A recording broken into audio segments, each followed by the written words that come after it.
Nice to meet you all. My name is Alexander Stanisic. I'm one of the second-year internal medicine residents at Boston Medical Center, and I'm excited to share my research on atrial fibrillation and cancer in the Framingham Heart Study. And so there are three reasons I chose to study atrial fibrillation and cancer. The first is that both atrial fibrillation and cancer contribute significant morbidity and mortality, both here in the United States as well as worldwide. Second, both are predicted to have an increasing incidence in the coming decades. And third, the treatment and survival of atrial fibrillation and cancer have continued to improve, and so the prevalence and coexistence of these conditions will also continue over time. We had two hypotheses for our study. First, we predicted a positive bidirectional association between atrial fibrillation and cancer. And second, we predicted an increase in the all-cause mortality when both atrial fibrillation and cancer are present when compared to either condition alone.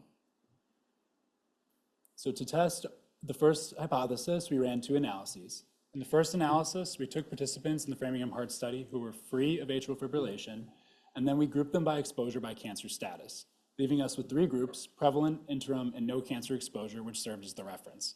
We then followed those patients and looked at the incidence of atrial fibrillation. What we found is that only those in the interim cancer group had an increased incidence of atrial fibrillation compared to the control. The second analysis to test our first hypothesis, we took patients who were cancer-free in the Framingham Heart Study, and then again, by exposure by atrial fibrillation status, grouped them into three groups: prevalent, interim, and no atrial fibrillation, which again serves as the reference. We followed them over time and looked at the incidence of cancer. And as you can see, we found that there was no association between exposure to atrial fibrillation and an increase or a decrease in cancer incidence. So in conclusion, interim cancer but not prevalent cancer was associated with an increased incidence of atrial fibrillation, but atrial fibrillation was not associated with cancer incidence.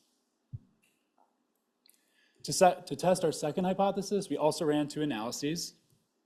The first analysis, we took participants now with a known diagnosis of atrial fibrillation, and again looked at their exposure by cancer status, creating three groups: prevalent, interim, and no cancer, serving as the reference.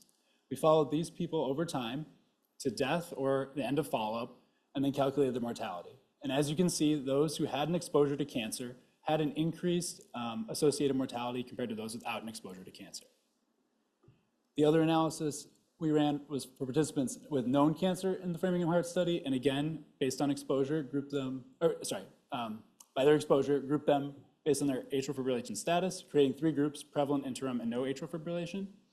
And as you can see, we followed them to the same endpoint and calculated mortality, and also found that an exposure to atrial fibrillation was associated with increased mortality compared to those without exposure to atrial fibrillation. And so the presence of atrial fibrillation in cancer was associated with higher mortality than either condition alone, supporting our second hypothesis. And to end and to finish, as the trainee on this panel, I just wanted to show how I think about the Framingham Heart Study, being 80 years of participation of Massachusetts residents contributing to this unique scientific community. And again, on behalf of the trainees at BU and BMC, I wanted to just share my gratitude for pathways like the Framingham pathway at BMC, as well as all the faculty who allow us to be engaged in this cycle of discovery. Thank you.